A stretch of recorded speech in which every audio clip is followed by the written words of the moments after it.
The whole purpose of this training is to make sure that every salesperson out there will have the tools for success, will have the ability to go into someone's house and to be able to close the deal and get the contract signed right there, right then.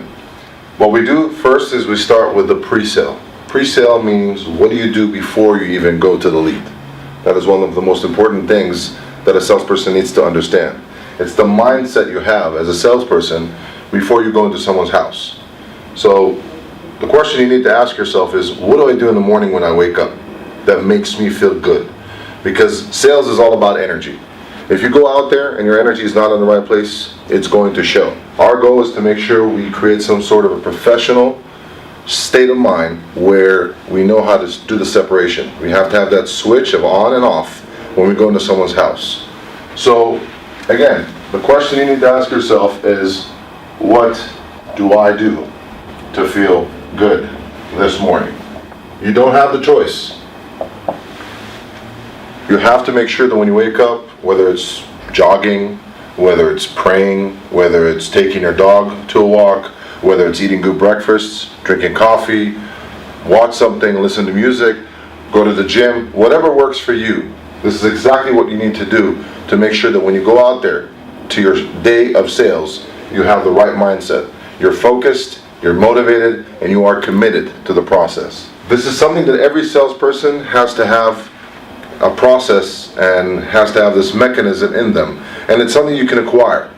Not everybody are born with it. Not everybody's just have that in them. They have to develop that. And it's something you can practice just like anything else. When we do sales, practice is one of the most important factors in the whole success story that you're trying to build around yourself. Practice makes perfect. Repetition is the mother of all skills, and that is all correct and true. Because in sales, you have to keep doing the things that work, and you got to keep doing those same things again and again and again, and never give up. Never let bad energy or bad vibes or bad mindset that comes from other people that are negative affect you, because it's going to affect your success. So again, remember, in the morning, wake up, do something you feel good about. Whether it's, again, jogging, going to the gym, listen to music, listen to motivational speakers. That's one of my favorite things that I used to do. As I was driving my car, I would listen to Tony Robbins and Brian Tracy and Zig Ziglar. A lot of good motivational speakers that have a lot of experience in the sales industry. We need to understand that in our business, our main product is solar, but we are actually a sales company, which means our focus in the training will be on the sales aspect, on the psychological aspect. You need to know that before you go into someone's house, you have to think positive, you have to prepare yourself. You have to make sure that you're mentally capable and ready to go into someone's house that is not a normal thing. You need to get outside of your comfort zone on a daily basis. A comfort zone is probably one of the most dangerous places for salespeople. And the reason for that is because you can't sell when you're in your comfort zone. When you go to someone's house that you've never met before, and you're expected to come out with a contract of $30,000, $40,000, $50,000 or more, it is impossible to do that if you leave yourself in that box. We have to be creative. We have to think outside of the box. We have to do things that are outside of our comfort zone on a daily basis until it becomes our comfort zone. When you go to a customer's house, their comfort zone is that you're coming to their home, you're somebody who's a stranger they've never met before. Their comfort zone tells them to kick you out. And you need to find a way to break that and have those shields come down to the point you can sit with them at the table and actually close the deal with them. So comfort zone is something that a salesperson has to get out of. We have to think outside of the box. The other thing you have to do every morning when you wake up is prepare your goals. You should have goals for the week, for the month, for the quarter, and for the year. And some good business people have a 5-year plan as well. But you have to have them, and you have to have them written down. Every good, successful business person, which is what you are, because you are a business person, you run a business, you make your money out of the results that you're bringing to the table. Every successful business person has a business plan. And the business plan is structured with 3 main items. Number 1 is where am I? Where am I? Where do I want to be? And in between them, how do I get there? How to get there is everything else. How to get there is making sure that you know the steps, that you know exactly what to do when you go into someone's house. It's not a guessing game. You have to have a clear process that you have in your mind that is set, that it's built in. It becomes part of you as you go into someone's house, and you need to turn them from a no into a yes. A good salesperson, a good business person is always ready. It's always prepared. Like we said, they have to be motivated, committed, enthusiastic, open-minded, positive, have a clear goal of where they want to be and how they're going to do this every single day. That is the only way for them to succeed. This part is the psychology of how to work on ourselves, how to make ourselves better. Every day we go out there into the field. We spend many hours driving. We spend many hours in the car, and we spend a lot of energy into every lead. We put money in our car, gas, mileage, time, and we need to translate it into money, into success. To do that, you have to be prepared psychologically before you go into someone's house. There is no other way around it. A good business person, a good salesperson is someone who knows how to identify the potential of every deal and maximize that potential. That's how a good, successful salesperson works. So this is the first part before you even go into someone's house. This is the part where you need to work on yourself and make yourself comfortable and feel good about what you do and enjoy. This is also a very important part of the whole thing, is you need to enjoy what you do. If you don't enjoy the job that you do, if you don't enjoy the process, then you're not going to have an easy time succeeding in this. This is what this is all about. We are going to go through the process and the things that you need to cover while you're in the lead. This is the closing process. It's not just a pitch. Our goal is not to just throw information at the customer, because if you just throw information at the customer, you're not going to achieve anything. Your goal, your purpose of being there is to have the customer sign a deal with you that day. And every step of those steps are closing steps. There are 4 things you have to do throughout the lead and after the lead. Questions you need to ask yourself in order to make sure that you've done your job. Number 1, were you in control? This is a very important part of the lead. If you go into the house and the customer is the one that asks questions and you're the one answering him, you don't have the control.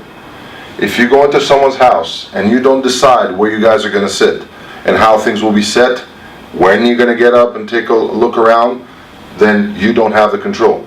You need to have that control. You need to decide where you're going to sit, when you're going to get up and take a look around the house, when you're going to do things that are differently, when you're going to ask for a glass of water. This is all part of being in control. This is a question-driven lead, which means in the process you're going to ask many questions. And every question that they answer to you gets you better control. So you have to be in control throughout the lead. The other thing is, we're going to try to achieve is turning the want into a need. The customer might want to listen to what you have to say. Not necessarily. Sometimes all they want is for you to come in and leave immediately. Sometimes they want you not to show up to begin with. But once you're there, whatever want they have, you need to turn into a need. And how do we do that? Through creating enough pain. Once we create enough pain, we'll also show them the pleasure. So we'll turn the pain into pleasure.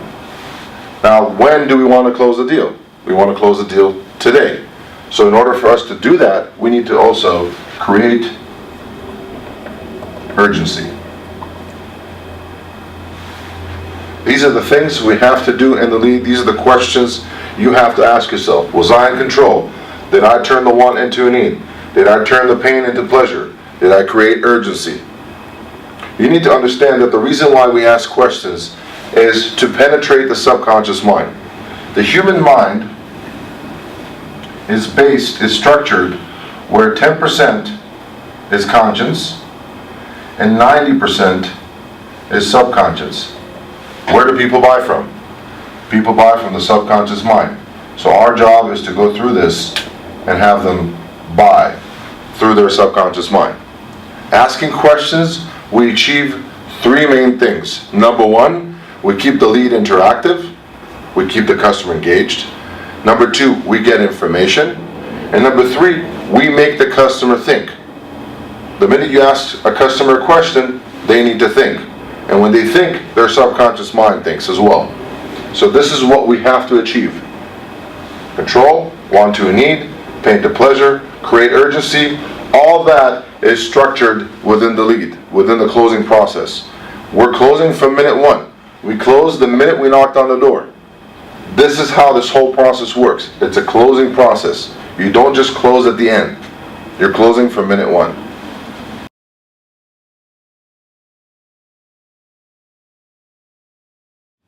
So, at the door, you might get into a situation where the customer is not willing to let you in for different reasons. Or they're going to throw objections at you that you will need to handle. Like we said, you need to be able to think creatively and outside of the box. And one thing you have to also always remember is that there are three things you never do. We never argue with a customer. We're not going to become defensive or offensive.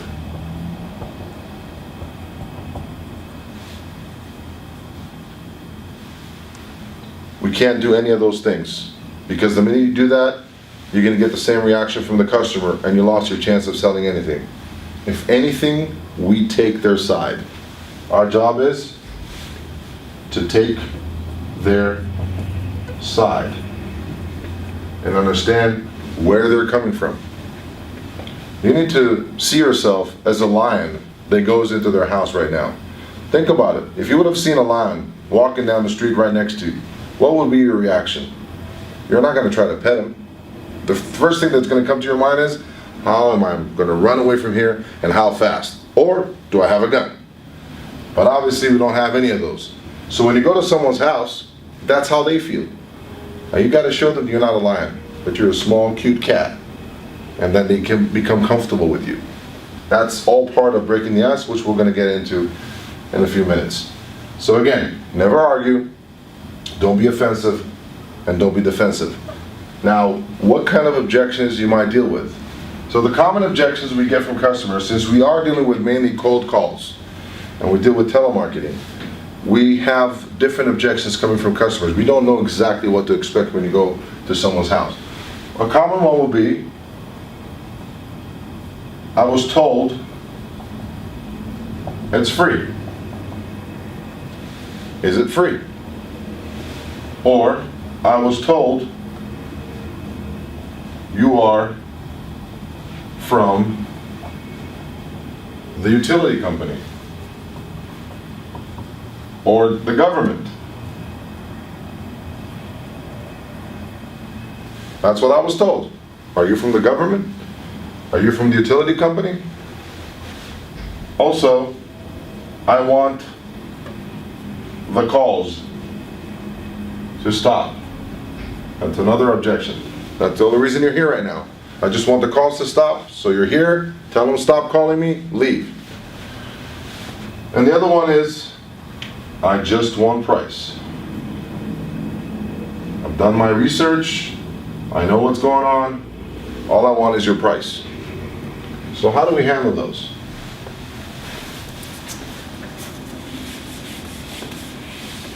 And these are the common ones. These are the ones you're going to get on a regular basis, or quite often, if people don't understand exactly what we do.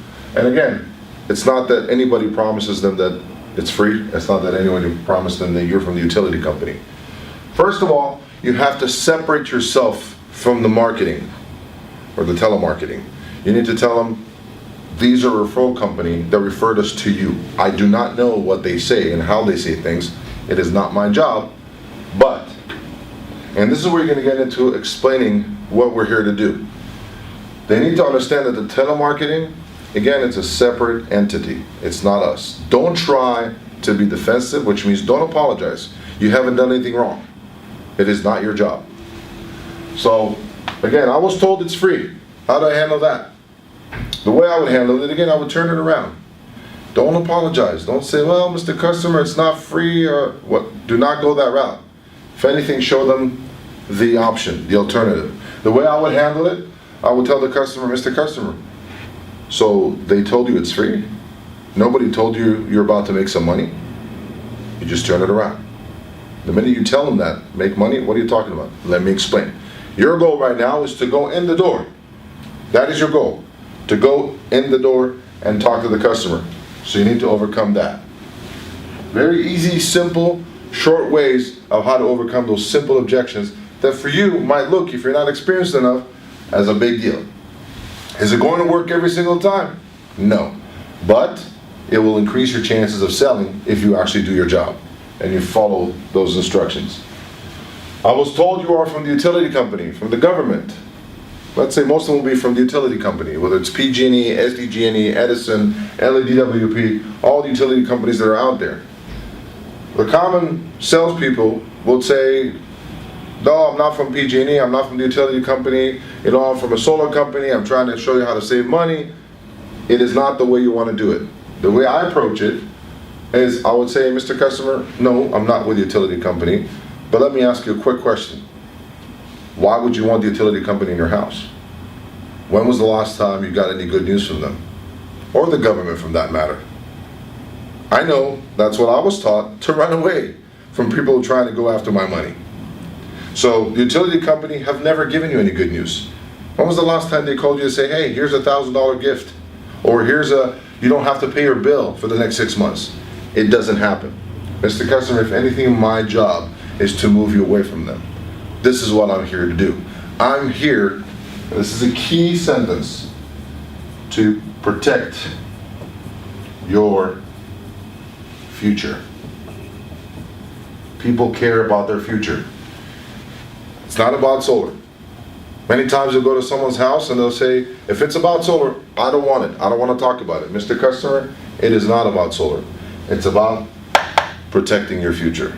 This is what this is about. I want those calls to stop. You guys are calling me every single day, 3 times a day, 4 times a day. Again, remember, our job is to take their side. Understand where they're coming from. Understand their frustration. The way to handle this is, Mr. Customer, again, we're not the one calling. It is a different company. But let me ask you, how many calls do you get a day? 3, 4? I actually get 10 to 15 calls every day. I am so sick of it. Maybe we can find a way together to get rid of those calls. While doing that, we'll also get rid of that bill of yours. Take their side. They can't confront you. They can't argue with you. They can't fight you if you're taking their side. I just want price. I've done my research. I've had other companies in here. This is the size of system I need. How much is it going to cost me? Don't argue with that. Don't tell them, listen, I don't know what they did, how they did it. Don't go that route. Simply explain to the customer that you understand. And if anything, you're very happy that he did his research. You agree with him. Mr. Customer, I'm so happy you've done your research. I'm so happy you actually went out there and did some checking around. It'll make my job easier. So just let me ask you, have they discussed with you warranty, degradation, PTC? You're going to throw things at them that guaranteed other companies don't discuss. And they'll make the customer a little bit confused, to the point they say, what do you mean PTC? Okay, Mr. Customer, you're asking me to give you a price for what? This is not apple to apple. If I just give you a number, does it show you what we're actually giving you? I have a car, $10,000. You want to buy? Give him an example of something you might want to sell him. And what do you think the reaction will be? What kind of car? How does it look? How does it drive? Would you buy it without actually checking to see what kind of car you're getting? Or just by price, you'll just buy it? Obviously not. Mr. Customer, you're a smart man who doesn't make decisions. Pet their ego a little bit, that's fine. You're a smart man that doesn't make decisions based just on price. You want to know what you're getting for the money you're going to be paying. And again, I don't know what they gave you. I'm not those other companies. I'm not trying to compete with them. It's not apple to apple, and I'll explain to you why. Because there's a lot more to it than just price. And that's the thing we need to focus on. So these are the ways to cover pre-lead objections and overcome them when you go into someone's house. Also, it's very important how you present yourself. We do not present ourselves as salespeople, sales consultants, energy consultant, any of those things. You are a project manager that just came from the commercial division. This is who you are. Now, what do we achieve by saying that? Hey, my name is Ophir. I'm with NRG Remodeling. I'm actually the project manager for our commercial division. What do we achieve by saying that? Number one, you take those shields down, because now the customer knows he's not dealing with a salesperson. He deals with a manager. You're also elevating yourself. And at the same time, we also planted a seed. How do we do that? When I used to go into customers' houses, I would say, hey, I'm the project manager from the commercial division, and I just came from a big commercial job we're doing next town. So this is how I plant the seed, because that will be something that I'll be using at the end to give them an opportunity they can't say no to and create that urgency we were talking about. So this is how we're going to start our lead. This is how we're going to handle objections that might be presented to us right at the door.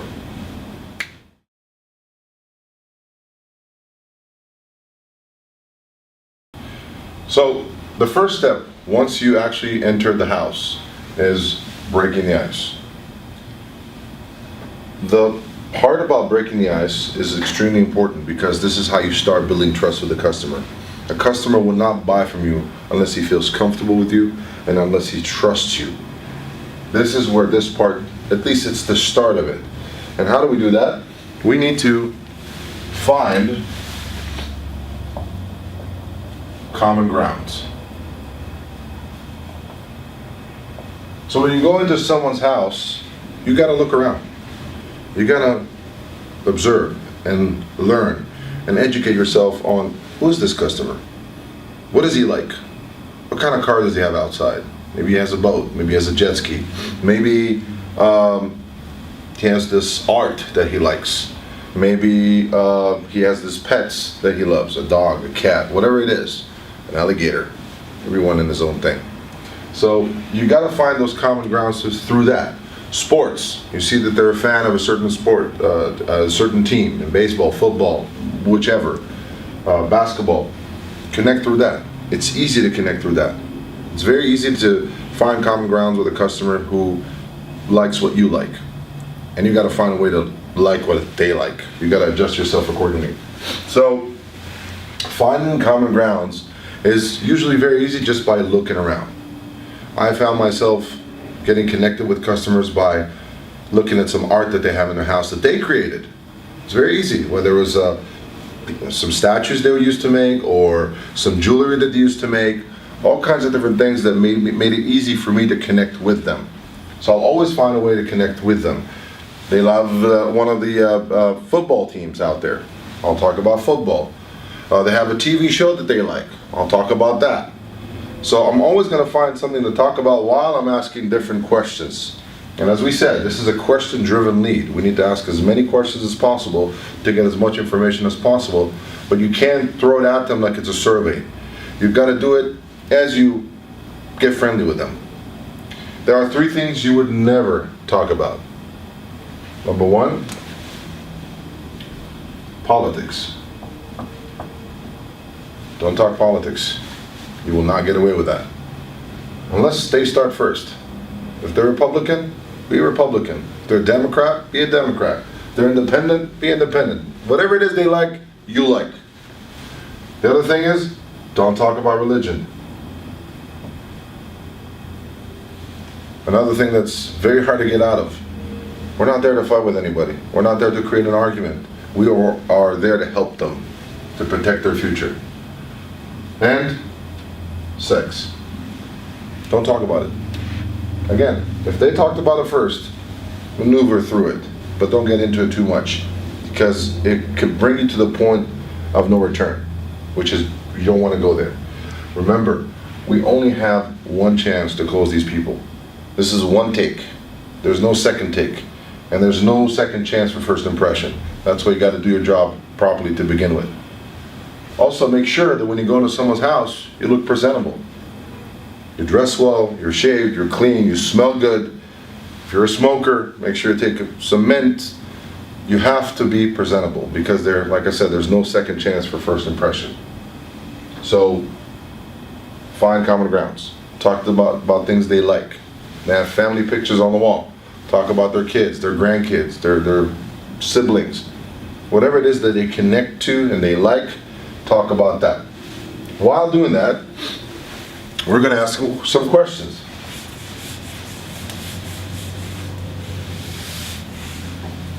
Number one of the first questions you want to ask is, how long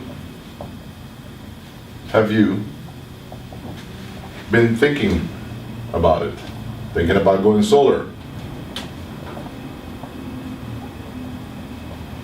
Going solar, maybe, it's an HVAC kind of lead. Maybe it's roofing, maybe it's windows. Whatever it is that they thought about and you're there for. How long have you been thinking about it? Why is that important? It's important to know if they've been thinking about it for a long time, because it's one approach, or they just thought about it just now, which is a different approach. If they thought about it for a long time, it's easy to show them that that thinking process has cost them a lot of money. And if they just thought about it right now, you can show them the examples of the people that have thought about it for too long and how much it costs them and how smart they are not to be in that position. So how long have you been thinking about it? Another thing is, another question, is there anyone else you consulting with? And why is that important? They can be the decision makers. That doesn't mean that they don't talk to other people when they make that decision. That's what we asked this question. If there's anyone else they're consulting with. Yes, I can be the decision maker. I make the decision on my own. But I do talk to my brother, my sister, my CPA, my financial advisor. A lot of people that might be involved in that process, in the decision-making process. And if there's someone else involved, you're not gonna run the lead the way you need to run it, because you're not gonna get a commitment from them. So in that situation, what you need to do is you need to create some sort of a tease, create some pain, and then set up another appointment, bringing in the people that are involved in the decision-making process. And again, it's also information. If they said no to you, there's no one else, that's another approach, and that's something you're gonna be dealing with if they come up with someone at the end. And we're gonna talk about that as well. Have you had previous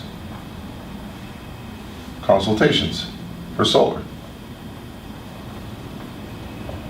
Do you have other companies coming in? How did that go? Have you done any work on your house?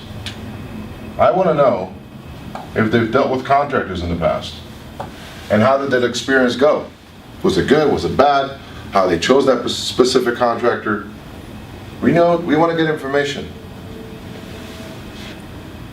Is there anyone moving in, moving out? Why is that important? It's important for us to understand if there's anyone else involved, but also it's easy for us to use this because we know that the usage goes up or goes down if people move out or move in. How long are you planning to stay in this house? How long you lived here? These are all important questions.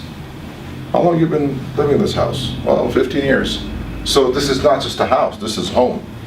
You're touching that, that emotional part of the customer. This is an emotional process, it's an emotional lead. We're trying to create peak of emotions throughout the process. So for the customer, if you're just gonna, like I said, throw information at them and be very to the point, you're not gonna have that connection with them that you're looking for. By asking these questions, you get information that will help you to connect better with them. So how long you lived here? How long you planning to stay here? Also, I want to know how much time they have for me. And the reason I do this at the beginning, I want to know that in 35 minutes or 45 minutes or 50 minutes, they don't have to leave somewhere else. Because our leads will take at least 2 hours within the process. So you got to know that they have the time for you. And the way you will handle it, you'll say, Mr. Customer, many customers, once we get into the process and explain things to them, they have questions that they need to ask. So I want to make sure we have enough time for that. So again, how long have you been thinking about it? Is there anyone else you're consulting with? Have you had previous consultations? Have you done any work on your house before? Is there anyone moving in, moving out? How long are you planning to stay here? How long you lived here? What do you do for a living? What do you do for a living? Also a very important question to ask, because sometimes that's the way to connect with them as well. An example, I went to this lead with a salesperson as an observer. I watched him do the lead. And I can see that the customer is having a hard time connecting with that salesperson. It seems like they were uncomfortable. It seems they became impatient. And when there was a moment of pause, I asked the customer this simple question. Mr. Customer, what do you do for a living? And he said, I deal with penny stocks. Penny stocks, that's all it was. So I told him, wow, this is great. You know what? Actually, I'm looking to invest some money, and I don't know where. Maybe you can help me.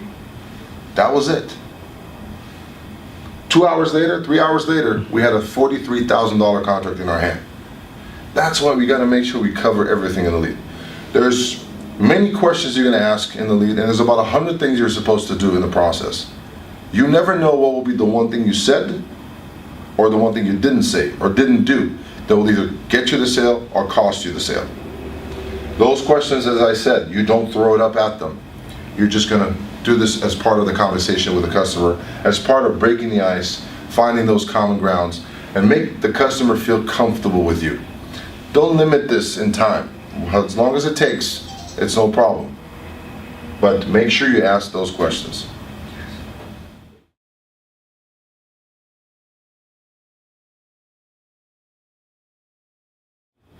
The next part of the lead is you need to explain to the customer, how does solar work? What is this whole magic called solar is for? And you want to explain it in a simple way. Again, the whole process, the whole lead is about doing things simple. Don't make it too complicated.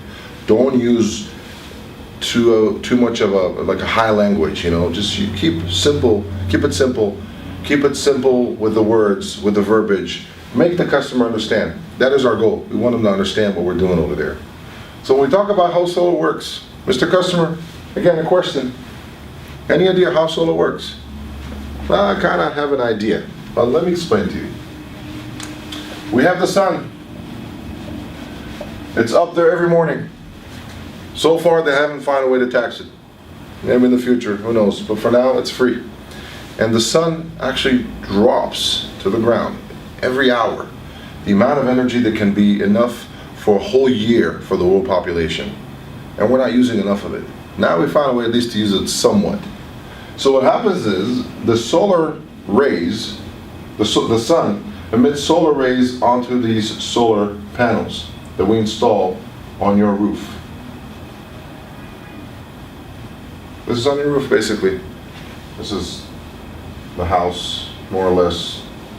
Obviously I'm not a great draw person, but you'll see it on the slide that we'll show you. So the sun emits solar rays onto the solar panels. The solar panels are made out of what we call PV cells. PV stands for photovoltaic, which is really silicon. And it's inside those panels, and the panels are they're covered with tempered glass, and aluminum surrounds it. And what this panel does, once the sun hits it, it will produce what we call a DC, which stands for direct current,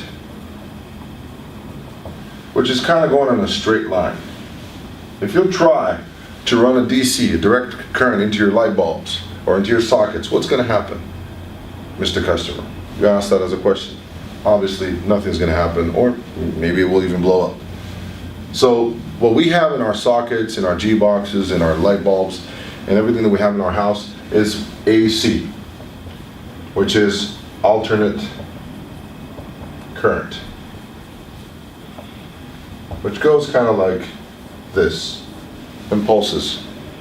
So what happens is, since the panel produces DC, this needs to go through an inverter. And that inverter will turn it from DC to AC. And then it's going to go into the main panel, the electric box, as we call it. And then into the house. And whatever excessive use we have will go into the utility company grid. So we'll have a slide to show you exactly how it looks. But this is more or less the process. Now, what happens if there's a power outage, Mr. Customer? You want to ask that question to know if they know or don't know or have a guess. What happens? Do you think you're going to have electricity? Well, some companies out there will tell you, yeah, you're going to have electricity. But that's basically deceiving you. That's not telling you the truth. These are on-grid systems, which means they feed the grid with live electricity all the time when they work. So what happens if there's a power outage and you have the utility company people going up on those poles and try to fix it, and you're feeding it with live feed? What's going to happen to that person? We don't like the utility companies, but we don't want to do any damage to any of their workers, obviously. So that's why there's an AC-DC disconnect system in here, which will turn the system off the minute there's a power outage. Some people ask me about batteries, so why don't we just do battery backup? The problem with batteries is that there's nothing green about them. They're high maintenance and they're very expensive. I don't know if you know how they get rid of batteries, but basically they bury them into the ground, and the acid that's in it just basically spills into our drinking water. And we don't want that to happen. And again, they're pretty expensive. Mr. Customer, how many power outages did you have in the past 10 years? What do you think they're going to say? 1, 2, 3? How long did each and every one of those power outages lasted? An hour, 2 hours, 4 hours? Let's say all these power outages lasted 24 hours. In 20 years, you're going to have to replace those batteries 4 times, because every 5 years we've got to replace them. You're talking about at least $20,000 for a 24-hour power outage. Is it worth it? You just got to put those numbers in to make sense so the customer understands it's not worth it for them to put those batteries. And again, it defeats the purpose of us trying to be green, working with clean energy, and helping our planet. So this is how we explain how solar works. Okay? Benefits of solar. Benefits of solar is there's a preview to it. And the reason we have a preview to it, this is the part where we talk about creating pain and then turn it into pleasure. This is the part where you're going to penetrate the subconscious mind more than anything. And again, how do we do that? We're going to ask questions. So the first part is the preview. Preview is the part where you cover the pain part, and then the benefits themselves as you slide into that will be the pleasure part. And it has to go together. So I'm always starting with a question. Mr. Customer, how much do you think the utility company have asked to increase their rates in 2017? How much do you think? They've asked to increase their rates in 2017. Now, what do I achieve by asking that question? First of all, by asking the question, I make them think. The 2 key words in this question is the utility company and increase. These are the 2 key questions. When you ask someone that question, instead of just presenting them, it's very easy to just present. Mr. Customer, from now on, your bill is going to go up 15% every year. Usually the customer will look at you as if that's not true, and you're going to lose trust. They're not going to believe in that. That's why we have to build it. ahead of time to create that value. So by asking that question, again, if I just present those numbers to them, the spotlight is on me. If I ask this question, I put the spotlight on the utility company. And by asking this question, I make the customer think.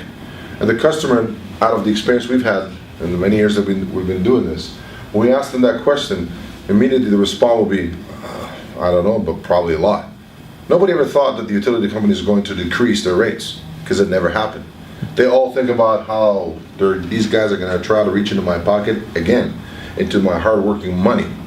And I don't like it. Nobody likes it. So we put the spotlight on the utility company. And that's always the thing you want to push and focus on. So how much do you think? I don't know, probably a lot. Well, Mr. Customer, they actually asked for 30%. Next question will be, immediately, once I say they asked for 30%, is why do you think they're asking for so much? Why are they asking for so much? The common answer will be, because they can. Because they want to get their pockets fatter. Because they want to drive those brand new cars. You're creating that kind of a hate towards the utility company they have already. You're just kind of awakening it again to the customer. Because nobody likes the utility company. Nobody has a poster of the utility company CEO in their house and they say every morning, oh, I'm so happy to pay you my bill every month. That doesn't happen, right? So we're just kind of bringing that up. Because a lot of these people have that pain, but it's the kind of pain they don't really feel. A lot of the customers, the consumers, what they do is they basically have an auto pay and paperless, so they don't even see their bill. It's just something that comes out of their account every month. They don't have that pain. They live with it. They lived with it for the past many years. We need to bring that pain back up. Our job is to find that pain, find that wound, pretty much slice it open, put some acid in it, put some salt in it, make it really, really painful to the point where they can't bear it anymore and they want a solution to that today. And this is exactly what we do by asking these questions. We bring up the pain again. You know, many of us, sure, in one point or another, had a certain pain in their body that they carried with them for a very long time. Why? Because they didn't feel like going to the doctor, because, you know, it cost them a lot of money, deductible, it's just too expensive. They just chose not to. They lived with it for a while until they get to the point where they can't handle it anymore. It's so painful. They lose sleep. They can't think. They can't work. They will go to the doctor. And whatever the doctor will prescribe them, whatever he's going to say to them, they will do. I've never seen anybody with real pain looking for a second opinion, looking for another option, looking for a second bid. It doesn't happen.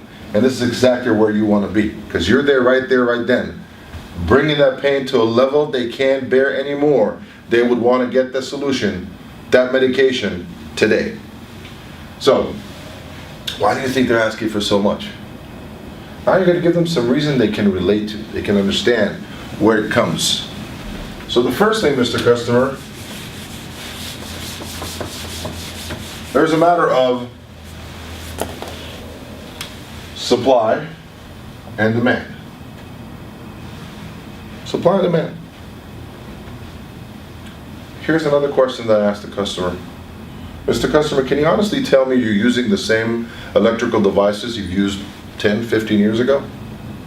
What do you think the answer will be? Obviously not. People use way more, and it has been significantly increased in the past few years, especially in the past 10, 15 years. It's been crazy. Think about how everybody has their cell phones, and every cell phone's being charged, right, with a charger that is plugged in to the socket in your house. So in the past, nobody had a cell phone. Now everyone has one. You have 5 people in the household, and each and every one of them have a cell phone that they charge every night, maybe a few times a day. People have laptops, iPads, tablets. I always give an example of, you know, my 2 kids each has an Xbox. TVs. Back in the day, there was like 1 TV, maybe 2 TVs in a house. Now you got 5, 6 more. And it's not just that. I always give example from life. I like to tell a lot of stories, which is good because it kind of relates to them and it makes them feel comfortable with you. So, you know, my wife loves to bake. You can tell, right? So what I do is I tell them, listen, back in the days, not too long ago, all she did was take water, flour, and mix it together with her hands, working on it for about half an hour, as long as it takes to create the dough. Today, KitchenAid. All she has to do is take that bowl, stick it in there, put it in the machine, turn it on. 5 minutes later, it's ready. What does it work on? Wishful thinking, air, power, electricity. So we're using way more. Even my kids, my 2 boys have these hoverboards. They don't know how to walk anymore. They just run from place to place. I can't even chase them anymore. And what is this working on again? They gotta plug it in to charge it every time, so I can't chase them. It's all part of it. This is what we do. We use way more, and it has significantly increased in the past few years. So you're gonna draw an actual graph, because again, visualization is extremely important with a customer. And you'll show Mr. Customer, so if 10 years ago, 15 years ago, the demand would go up moderately, and now it's going up like this. And would everybody understand that? And they can relate to that. Now, how do we produce electricity? Fossil fuel, burning coal, natural gas. What are those? These are depleting non-renewable energy sources. So again, we're using something that isn't there anymore. We're taking something that's not going to be renewed. So we know that the supply, again, if it was moderately going down, now it's going down like this. Very clear. We know the rules. When the supply goes down and the demand goes up, what happens next? We know that the price would go up significantly. It's going to spike. Now, is that a fact that the customer can relate to? Would that be something that's going to make sense to them? Absolutely. Again, our job when we go into someone's house is to turn their make sense system to what they know before to what it is we want them to know. And this is exactly what we're doing. So this is the first part. The other thing is, Mr. Customer, that's what we call, and again, draw this graph, make them see it, make them understand it. Visualization, very important. The other part is cap and trade. The utility company is required by the government to turn 50% of their production to renewable energy sources by 2030. It used to be 30% by 2020, but they got an extension. It turned to be by 2030, 50%. How are they going to do that? Now, you need to understand, this started in 2009. We're in 2017. In 8 years, how far do you think they got? They got to about 5%. They need, within 13 years, to catch up. That gap, they need to fill that gap of 45% within 13 years, when all they got in 9 years was 5%. How are they going to do it? They need to build solar farms. They need to build those wind turbines everywhere. If anyone ever drove to Las Vegas on the 15 going up north, on the left side, right as you pass Baker, or right before, you have this huge solar farms. And to the right, where Genie is, there's a lot of places everywhere. If you fly with a plane from south to north in California, you'll see a lot of these solar farms all over the place. How much does that cost? We're talking of billions of dollars. Billions of dollars. Who's going to pay for that, Mr. Customer? They know it will be them. You are. Is that a fact they can relate to? Yes. Do they understand it's going to affect them significantly? Yes. Does that create pain? Yes. And that's exactly what we're trying to achieve. The other thing is, another question, Mr. Customer, how old is that grid you're getting your electricity from? People know it's pretty old. You know, it's anywhere between 75 to 100 years old, some places even more. In San Diego, it's 141 years old. Very old. Now, we know we're overloading the system because we're using way more. So what does the utility company has to do? They have to upgrade their infrastructure.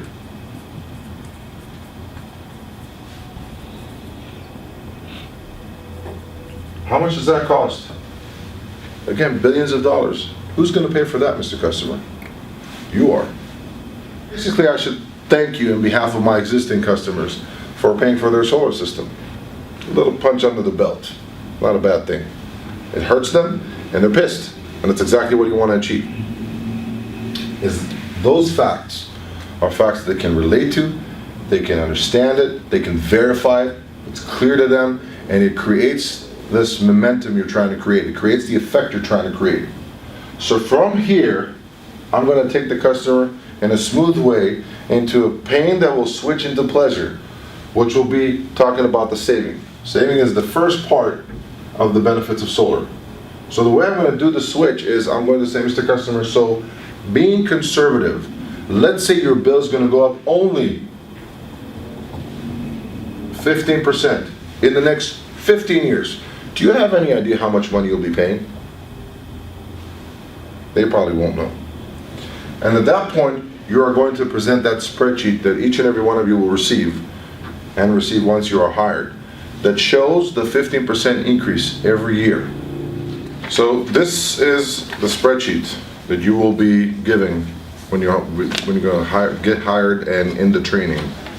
During your training, you will receive those spreadsheets, and those spreadsheets is something you'll be using in the lead. This will be the time where you're going to pull out this spreadsheet and show it to the customer. Again, visualization is extremely important, like we said. It goes anywhere from $100 all the way to $350, actually $450. So use whichever sheet is close to what the customer is paying every month. So I'm going to use the $200 one. So Mr. Customer, being conservative, let's say your bill is going to go up only 15% from now on. Does that make sense?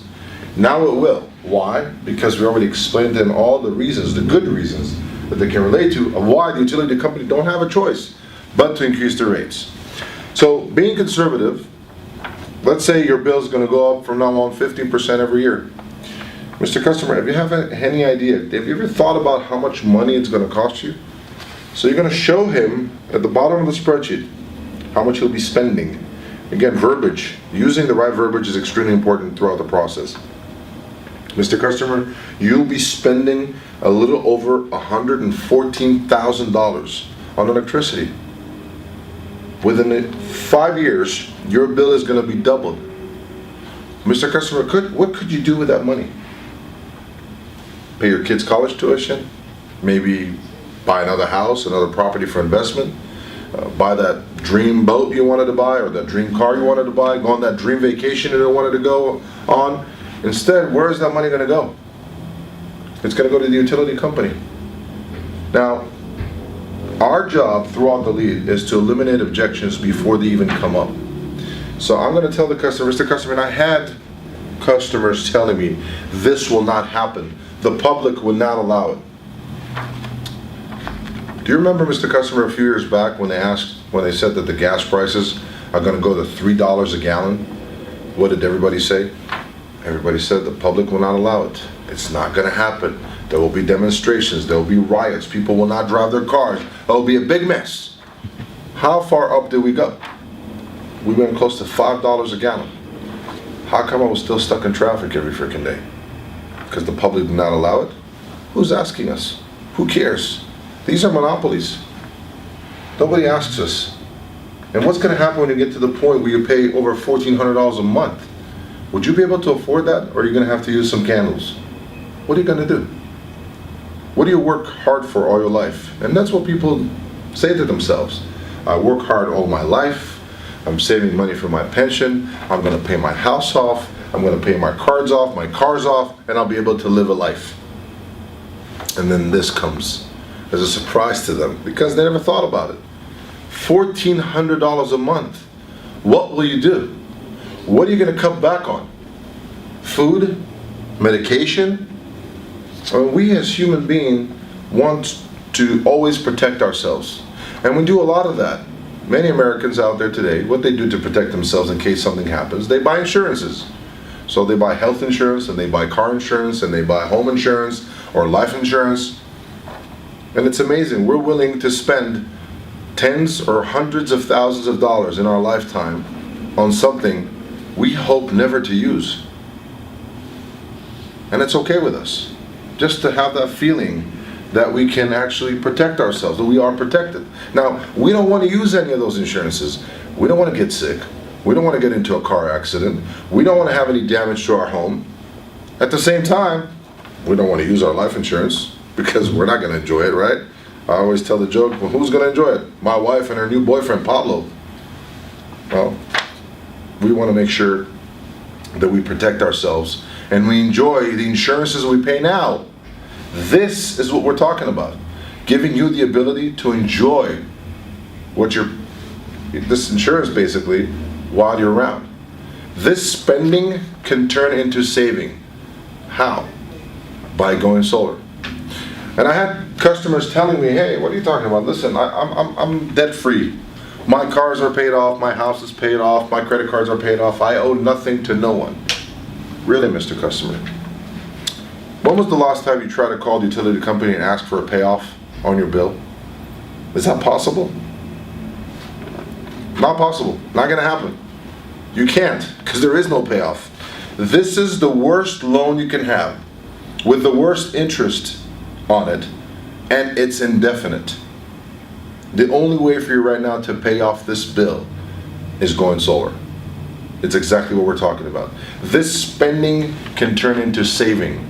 This money thrown away can turn into money in your pocket.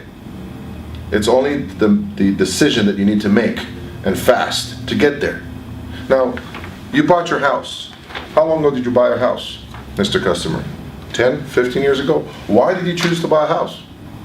You could have very easily rent, probably pay cheaper. Because when you buy a house, there's mortgage, there's interest, there's property tax, you are in charge of everything that goes wrong in the house. A lot of headache that comes with owning a house, right? But you still chose to buy. Why? It's the American dream. It's an investment. That's what the customers will tell you. It's an investment. It's money that will go into my pocket. 30 years from now, this house will be mine. So you have that mindset, Mr. Customer, of ownership, which is what we're growing on. Why are you willing to rent your electricity then? This is exactly what we're talking about when we talk about the benefits of solar. This is the point where we talk about the saving, and it's the first part of the benefits of solar, which we're going to go over this. It is very strong, very powerful, but you got to cover everything I have just talked about. Whether it's the insurances, whether it's the saving, whether it's rent versus own, and the different examples we give with it. So this is as far as saving money. Make sure you have those spreadsheets and know how to use them when you're in a house, and keep that spreadsheet on the table throughout the process. Why? You want the customer to see it. You want the customer to visualize it. You want them to feel the pain. And the subconscious mind will do its job. So this is as far as saving. The other part is, this is a great investment. So the example I usually give is money in the bank. So Mr. Customer, let's say you have $40,000 sitting in your bank account.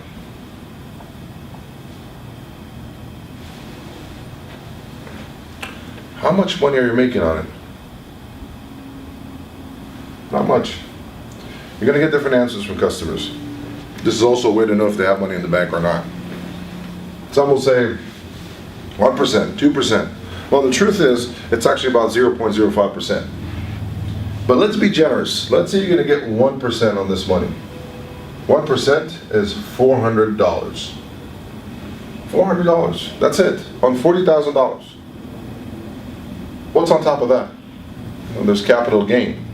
We have partners in every money that we make, which is the government. So on top of that, we have taxes. This is what you'll be making on $40,000. This is a good case scenario. Now let's say you take this money and you put it on your house, on a solar system.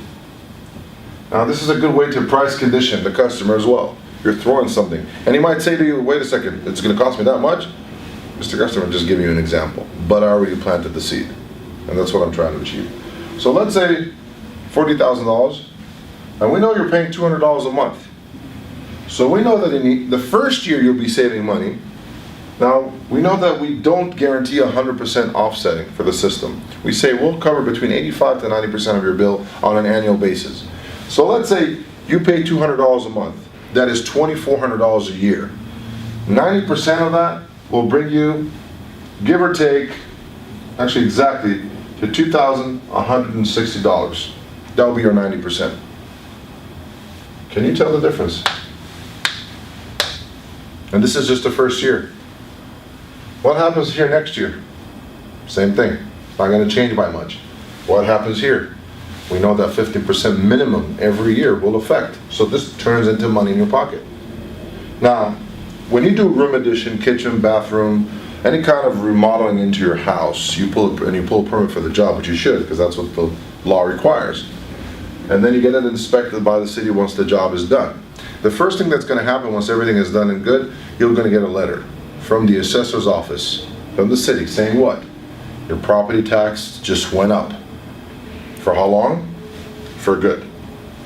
Now, when we put a solar system on someone's house, does that increase his home value or his home equity? Obviously, it does. It increased the home rate. It does raise the house value.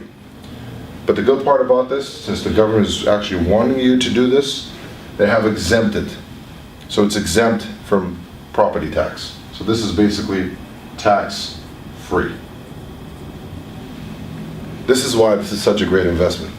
This is why there's not even an option to leave it anywhere else. And there's no other option out there that will give you that kind of return on your investment. The other thing is, which Mr. Customer, I'm sure I don't have to talk too much about this, and we're not going to talk too much about this, it's good for the environment. Most customers, let's admit it, don't really care. But it's something you want to talk about, because some people do. It is good for the environment. Because again, we're using clean energy, and this is the way we're going to help our planet to stay clean. It's good for the environment. And there's different researchers out there. One of those research that they've done shows that for every kilowatt you put up on your roof, you'll be saving 1,036 trees. It also shows that, we all produce what we call a carbon footprint, which is how much we waste, the waste that we're actually producing, which is not clean. We're not really a clean person, a clean creature. So they show that actually when you put a solar system on your roof and you're actually producing your own electricity, you're decreasing your carbon footprint significantly, almost 90%. So this is good for the environment. The other thing is, we all here, we live in America, we're Americans, we love this country, and we want to help as much as possible to for this country to become better and become more energy independent. Now, somehow, everything is connected to oil. Obviously, Middle East. And how stable are those regimes out there? Not very stable. We know that for a fact. We've seen what happened in Iran, and in Libya, and in Egypt, and Syria, and all over the place. And the thing of it is, we are dependent on foreign oil. And it's all connected. Now, I see in my eyes that within the next 10 years, probably 50% of the cars out there will be electrical, which means we won't need that oil anymore, which means we can just basically charge it through our solar system. That will help our country independency. Right now, whenever they want to change prices or do whatever it is they want to do, they just do it. They don't ask us. We have no control on the prices of gas. It goes up, it goes down as they will. And I am not willing to be part of this. So by me putting a solar system on our house, on my house, I help this country to become more energy independent. Does that make sense, Mr. Customer? Obviously you want to use as many tie-down or yes or no questions. So when you ask him, does that make sense? It will be yes or no kind of answer. We want to get as many yeses as possible. The other thing is, it does raise property value. We agree on that. And again, there's different researchers, different approaches out there. The one I like to use is the one that the Appraisal Association of America, that showed that for every dollar that you'll be saving your first year, it will be equal to $20 in equity.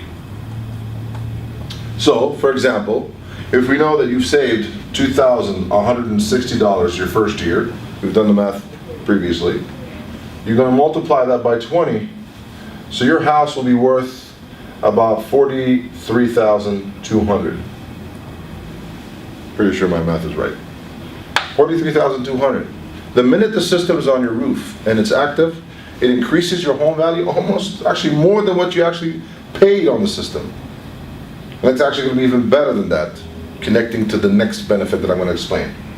So there is no loss. You're taking money from this pocket, you immediately put it back to your pocket with some extra profit on top of it. So this is a great factor to talk about as well, in case they want to sell the house or whatever it is. The other one is federal tax credit. Now you got to be very careful with what you say to the customer. You cannot promise the customer what they're going to get. The way you're going to approach it, you'll say, Mr. Customer, I don't know what your tax appetite looks like. I am not your tax guy. I'm not your bookkeeper. I'm not any of those guys. But I can tell you that if you do have tax appetite, you are eligible to get 30% federal tax credit on whatever it is the system costs you. So for example, if the system costs you $40,000, you're going to have $12,000 in tax credit available for you. So for example, let's say next year you have $12,000 you're supposed to pay to the IRS. You won't have to pay it because you have credit available for you. So the system costs you less and it's money in your pocket. And it does roll over in case you don't have the whole thing that you need to pay. Let's say it's only $5,000, it will roll over next year and year after that. So these are the benefits of having a solar system on your roof. All great benefits and not one disadvantage. And you want to tell that to the customer right off the bat. Mr. Customer, that's the way I used to do it. If you'll find one disadvantage in going solar, don't do it. This is how confident you need to feel. So this is how I explain the benefits of solar.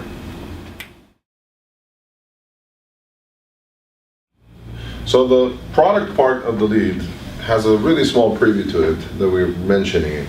We're going to tell the customer, Mr. Customer, this solar industry has been around for quite a while. About 15 to 20 years ago, when this whole thing kind of started picking up, there were maybe 7 manufacturers of solar panels. What do you think? And today, 10, 15 years down the road, we're talking about hundreds of them. Where do you think most of them are basically working? Where are their factories? The common answer will be China, which is true. Pretty much 95 to 97% of the manufacturers of solar panels work out of the Far East. When we decided to go into this business, we needed to check and see what's out there. We wanted to look around and see what kind of panels are out there and what kind of panels we want to work with, keeping in mind that we were trying to focus on using American-made panels, trying to help our country again. So we looked around and we found different companies out there that were good back then. So we found, for example, Bosch, and we found BP, and we found Yingli, and Sharp, and Solar World, and Canadian Solar. So again, checking these companies, there was the good companies out there that we can say, hey, they have a good product. Now Bosch comes from Germany, took it off the list. BP, British Petroleum, comes from the UK. You also remember what happened in the Gulf of Mexico with the oil spill. You can't give business to these kind of companies. Yingli, China. Sharp, Japan. Solar World, USA. Canadian, common answer would be Canada, but it's actually China as well. So when we put our focus on Solar World, we wanted to see that the other factors that you got to look at dealing with solar are there. So the 3 things you have to look at when you deal with solar are, number 1, warranty. Number 2 will be PTC, which is performance tested condition. Now again, it looks very sophisticated and very complicated for the customer, but these are simple facts you're going to talk about. You're going to keep it simple. It's not getting into too much details, but just enough to show that we're professional, that we know what we're talking about, and this is the kind of company that they would want to do business with. And the last one will be degradation. So talking about warranty, Mr. Customer, the industry, because this is regulated, because the government's involved, these companies are required to have a 25 years production guarantee on their product, which means if anything goes wrong with these panels in the next 25 years, you are completely covered through the manufacturer. Talking about Solar World, this is a company that's been around for over 40 years. So we know at least we have that covered. PTC, what does that mean? It means they took the panel and they tested it in optimal conditions. They wanted to see what is the maximum output and what's the maximum input that that panel can actually absorb. So if you're using, for example, the Solar World 260 watt DC panel, what is the actual output that comes out of it? So we checked and we found out that it's going to be 235 watt DC. You check these other companies, many of them are out there, you'll find out that that number is much lower. So the actual output is way lower than what this is. So they're not as efficient and as good as Solar World panels. Talking about degradation, everything degrades. The good part about solar panels, though, that there's no maintenance, there's no moving parts, so they don't degrade as fast. But again, it has to be quality material as well. And we need to understand that everything degrades like we do. You know, there's a click in my hand I never had before. I'm degrading too. Same thing with solar panels. So there are different levels out there. A lot of these companies out there have a degradation level that can go anywhere between 2.5% to 5% annually. Now that's a big problem, because 10 years down the road, those systems can lose anywhere between 25 to 50% of their production. 20 years down the road, it's a white elephant you have on your roof. You don't want that to happen. The panels we're using have a 0.7% degradation level, which means even after 20 years, the system has more than 80% efficiency, which is very good. And again, most companies out there are not going to discuss with you. They're not going to disclose it to you. They don't want you to get into those details. A lot of these companies don't even tell you what kind of panel they're using. They just talk about the numbers. They just talk about the price and how much you pay less every month. But the bigger picture shows that you're going to be spending way more. So this is the product we're using. We're using Solar World panels, American made. Actually, their main factory is in Oregon, and the corporate office is here in Camarillo, California. And it's a very high quality company. And at that point, what you're going to do is you're going to go online and you're going to go and show them on YouTube. There's a video that we call it Solar World Extreme. 2 minutes with no talking, just video and some slides, some words that are written down. And you'll find this video to be very effective in the closing process. So this is how we present the product. Talking about the company, it is one of the most, probably part of the most important parts of the lead. We talked about the benefits earlier, which is also a very important part because that's where you create the pain versus the pleasure. But now you want them to choose you. And you also want them not to shop around, not to look for a different company out there to help them with their needs. And this part is exactly the part that you're going to handle that objection of, I want to shop around, I want to do my research, I want to look around. Because you'll do all that for them right there, right then. So there is a preview for this part as well. And we start with a question, just like many other times where we ask questions in the lead. And the question will be, Mr. Customer, how do you choose a contractor? Now, they're going to give you different answers, and you're going to also help them get those answers. So they will say, well, price is one thing, and you need to write it down. Write it on a piece of paper in front of them, because you're going to use that. Price, quality, the time that the job is going to take, what kind of a clean job are they going to do. Online reviews, for example. References.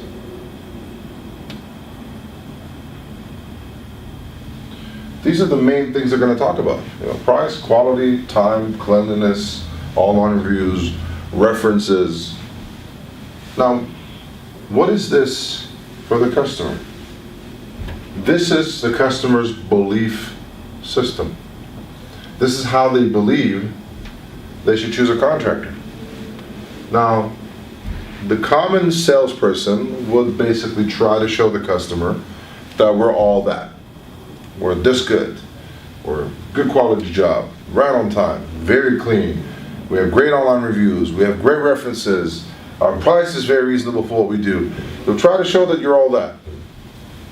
I think a little differently. Like I said, have creative thinking and think outside of the box as part of what we do as successful salespeople in this business.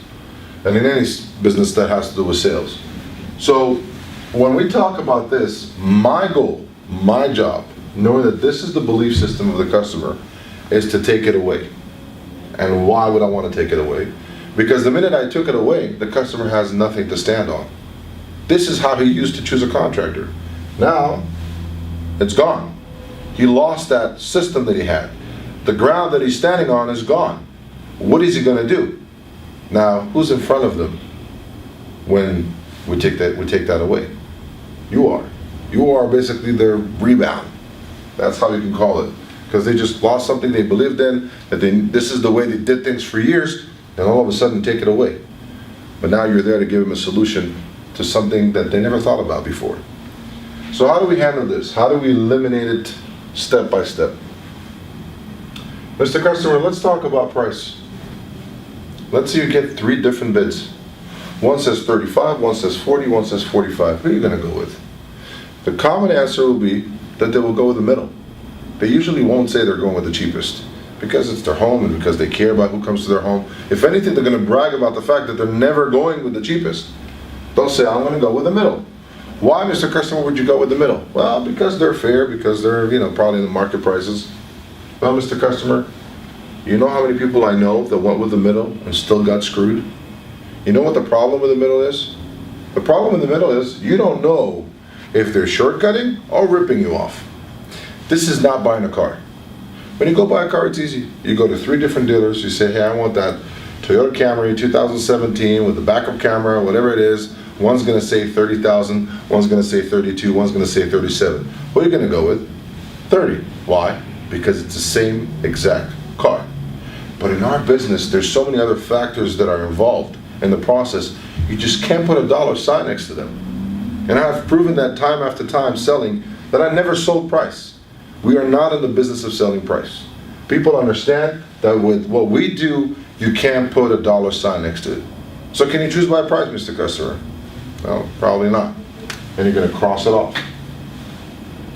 Let's talk about online reviews for a minute. Mr. Customer, who can put an online review? Anybody, right? Anybody can put an online review. So, for example, I'm a Yelper. I go online and I put reviews on Yelp and I'm a recommended, so it shows. What do you do for a living, Mr. Customer? So let's say he owns a car shop. Well, I can basically go, Mr. Customer, right now, online, and write, Mr. Johnson is the worst mechanics I've known, bad attitude, bad service, my car had more problems after than when we came in the first place. Don't ever go to his shop ever again. And I put 1 star and I post it. When will I get the call from Yelp? Not gonna happen. They don't call. Nobody really reviews those reviews. Nobody checked those reviews to make sure they are legit. And the funny part is I've never used your services. The only reason I put that review online is because your neighbor who also has a car shop is my friend and you are his competition. So I just put a good review on him, I'm bad on you. There's no way to find out how they did it, who did it, why they did it, and nobody's gonna take that off. It's gonna stick, it's gonna stay there online for the rest of the times. So there's no way to choose by that. There's companies out there, you can pay them money to put good reviews or bad reviews. So can you choose by online reviews, Mr. Customer? Obviously not. Let's talk about references. Have you ever seen a contractor that's going to give you bad ones? Not going to happen. I won't. Obviously. There's no such thing. So, can you choose by references? They're always going to give you the good ones. Impossible to know. What about quality, time, cleanliness? How would you choose by that? When will you know? Only when the job is done. So I crossed it all off, and I'm going to ask the question again. So Mr. Customer, tell me now, how would you choose a contractor? They don't know. So obviously, Mr. Customer, I'm talking about this for a reason. And in our company, we have what we call a full disclosure policy. We believe the customer has the right to know who he is dealing with. And at this point, you're going to go online to the Contractor State License Board website, cslb.ca.gov. And we'll take you there now to show you what's going to be done. So at this point, you're going to take the customer to the Contractor State License Board website. Right here, as you can see, cslb.ca.gov.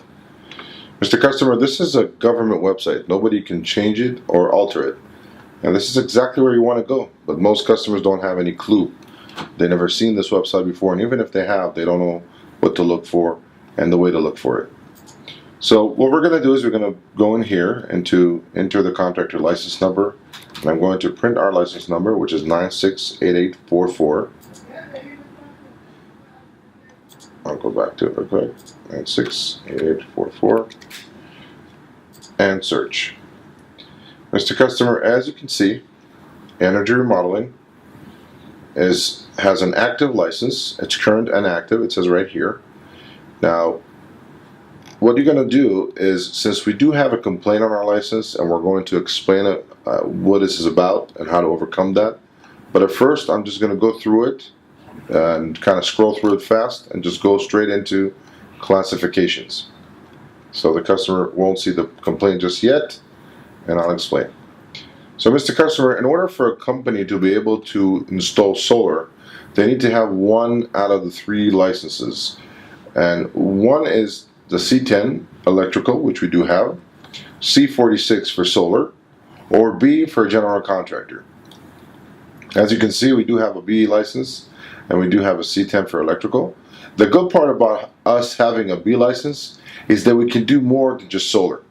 Which means if, let's say there's a roof work that needs to be done, or you want the windows done, or you want your HVAC done, we can do all of that.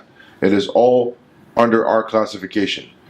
Unlike somebody who just have a C10 or a C46. When you only have a C46, you can only install solar. You cannot deal with any kind of other issues with the system or with the house. So everything is under one roof, which is a big plus. Now, every customer would want the contractor to have insurances, and many customers don't have a clue exactly what the insurances the contractor should have. Well, every contractor should have 3 kinds of insurances. Do you know what those are, Mr. Customer? And they're going to throw different things at you. Let me explain. The first one would be the contractor needs to be bonded. Now, what does that mean, bonded? Bonded means that in case you gave a down payment, let's say a job is $40,000. How much of a down payment, Mr. Customer, should you give? Now, they're going to throw different things at you. Some will say 10%, 20%, 30%, half down, half when the job is done. It all depends. So you work with whatever it is they tell you. So let's say 10% out of the $40,000 job. That's $4,000. Now, let's say that contractor took that money and they're gone. What are you going to do then? The common answer will be, well, I guess I'm out of luck. Or, I'm taking a shotgun and I'm going after him. I've heard that before. But this is exactly what the bond is for. Which means you can go to the Contractor State License Board, put a claim on their bond, and you will get your money back up to $15,000. So you have nothing to worry about. And that's when you deal with a licensed contractor. So you got to make sure they're licensed and that it's active, and that's why they're going to have a bond as well. Now, Mr. Customer, let me ask you something. If you think that this is the kind of down payment you should give, what would have happened if they would ask for $8,000 or $10,000 or $15,000? Your situation will be even worse. Now, the problem is that most homeowners don't have a clue of what the down payment should be. Now, I can tell you this much. If anyone comes to your house and asks for $4,000 or $8,000 or $10,000, show them the door, make sure it kicks them on the way out, and if you have a dog, let them have a bite. because there is a law, and we work by law. And this is what the law says. So what's going to happen at this point, you are going to pull out your contract, the home improvement contract, and you're going to show them the actual agreement and put it on the table. This is energy remodeling home improvement contract. The reason why you want to put it on the table is, again, their subconscious mind is working. It penetrates the subconscious mind. Although you don't say anything about a contract, you pull it out just to show them something, but it's there, and it does the job. So, Mr. Customer, again, if they will come to you and ask for so much money, show them the door, because, again, we work by law. And the law says a certain thing. And this is what it says. The down payment may not exceed $1,000 or 10% of the contract price, whichever is, and let them say the last word, less. This way you keep them engaged, they're with you, they know what's going on. Which means, Mr. Customer, you only give us $1,000, which is more of a good faith of the business, and the remaining you'll pay us as we go. You'll see us doing the job, and then you pay us, which means you'll have full control on the money throughout the whole process. How does that make you feel, Mr. Customer? Is this the kind of company you would like to do business with? Again, tie down questions. You want to show them this to make them feel comfortable and know they can trust you. Did you know this, Mr. Customer? Have you heard before that this is the kind of down payment you're supposed to pay? The common answer will be no, I've never heard about it before. Now, the second insurance, now before that, I usually present another question to the customer. And this is something you're only going to do once you'll be registered with the Contractor State License Board. Every salesperson who joins our company must be registered with the Contractor State License Board, and it's a great closing tool. And I'll explain how. So at this point, I'm going to ask the customer, Mr. Customer, how do you even know I work for this company? Well, because you guys called. Well, anybody can call you. Well, you have all this information about this company. So anybody can give you this information about the company. This is public information. And I usually tell them a story, which is a true story. I have a friend who is an electrician. And a few months back, he got this call from this lady saying, hey, you did a job for me about 5 years ago, and I have a problem right now, and I see sparks coming out of my socket. Now, he didn't remember who she was, but he said, I'm going to come by and take a look and see what this is about. He went out there, and when he met with her, he told her, ma'am, I was never here. I don't know you. And she told him the same thing, that you're right, you're not the person that I dealt with. You're not the guy that was here. Apparently someone just used their information, which is obviously public and online, you can find it. And lucky for her, the house didn't burn down to the ground, because he did a very bad job, very bad quality job. And that teaches you that it's not just about the price. And he actually did rip her off, because she didn't know. So again, Mr. Customer, how do you know I work for this company? And I usually scare them, because with my size and the way I look, they freak out anyway. Well, Mr. Customer, there's a reason why I'm telling you this. And you need to understand that in order for me to come to your house and to be able to conduct business with you, again, the verbiage is very important. I needed to be registered with the Contractor State License Board, which means I had to go through a full criminal background check. And only then, once I got approved, I got my actual license and my registration, and only then I could work with you. And at that point, you will reach your pocket. I usually tell them it's not a gun, don't worry about it. And then you will pull out that registration card that you will receive that looks very professional these days, and you'll just show it to them. And then you're going to pull out your ID and show them that as well. And you're going to ask them, Mr. Customer, did anyone did this with you before? Obviously not. How does that make you feel? Is this the kind of company you would like to do business with?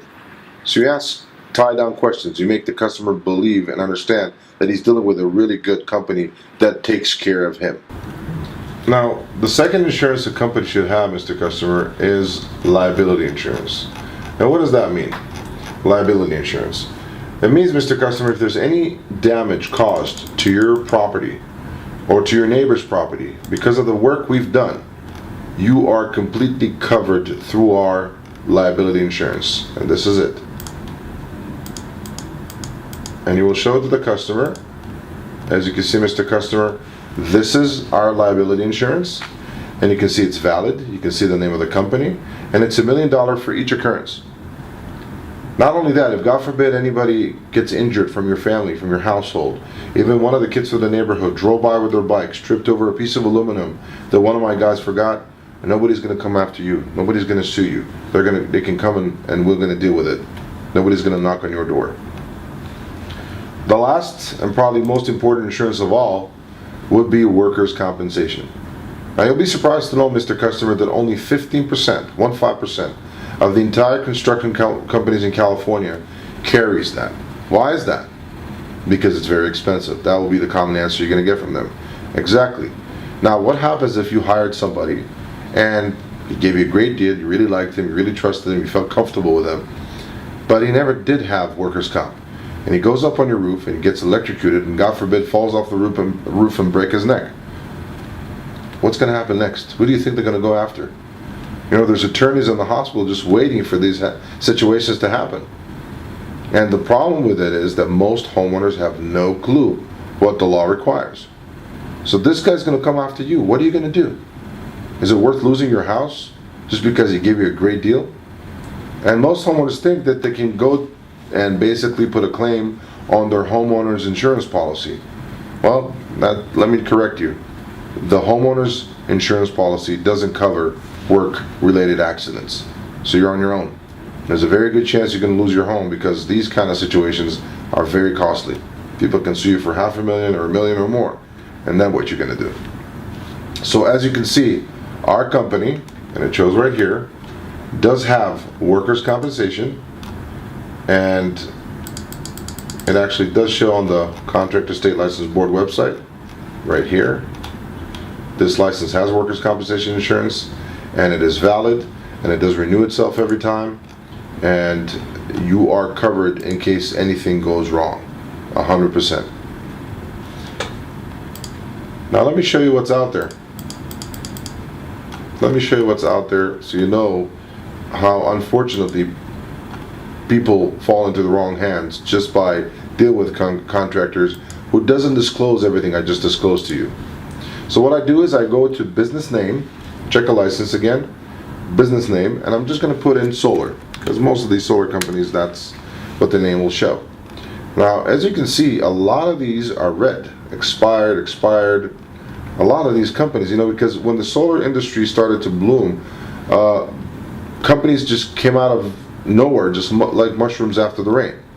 And a lot of them just didn't last for too long. And as you can see, a lot of them are expired. This is just the first page on the Contractor State License Board. So let's check a license, and you want to memorize these companies so you know who to deal with. Let's look at this company, for example, 926722 from San Diego. And you can see they have a valid license, it's current and active, it's a C46 for solar. But look at this. This license is exempt from having workers' compensation. They certify that they have no employees at this time. I have never seen a solar contractor that can do this job on his own. It's impossible. You cannot pick up all these panels, put up on the roof, have all the conduits connected, the inverters connected, and do it on your own. It's impossible. So these guys just don't pay workers' comp because they want to save, and they don't want to pay that. And guess what's going to happen if you would have hired them? Would you hire them? How would you know? Unless I came here today, you would not know that there's even companies out there like that. Let's look at another one. Let's look, for example, let's go down, let's say this company right here in Glendale. Solar Age Renewable Energy Systems. Press it. Again, this is public information. Current and active, C46. They're bonded, but look at that. License is exempt from having workers' compensation insurance, certified that they have no employees at this time. Again, that's what's out there. Let's look further down. Let's say we're going to take, look at all these red ones.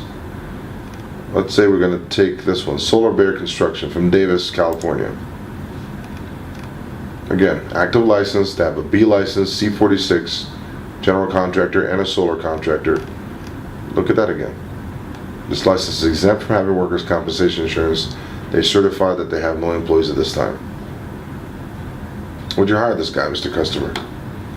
Obviously not. But how would you know? And that's what's out there. And this is just the first page that I'm showing you. And the problem is most homeowners have no clue what to look for. They have no idea what to look for. Now let's talk about the complaint that we have. Mr. Customer, we have between 1,200 to 1,500 installations every year. How many problems do you think, or how many complaints do you expect a company with this size would have every year? Now, let them say it. I don't know, 30, 40, 100, 150, even 150, that's 10%. But we only have one complaint on our license. And it's not even a customer's complaint. It's a technical error that happened. It's something that kind of fell between the cracks. And we're okay to exposing this because nobody's perfect. And you need to tell them, hey, a good contractor is not only measured when things are great and good, but when things might go wrong.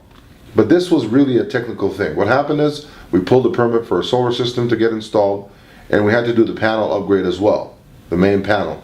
And our guy forgot to pull the permit. And the inspector, when he came in, he saw that, and he said, hey guys, that cannot happen. And they put a complaint on our license. And you can see right here, it's completed.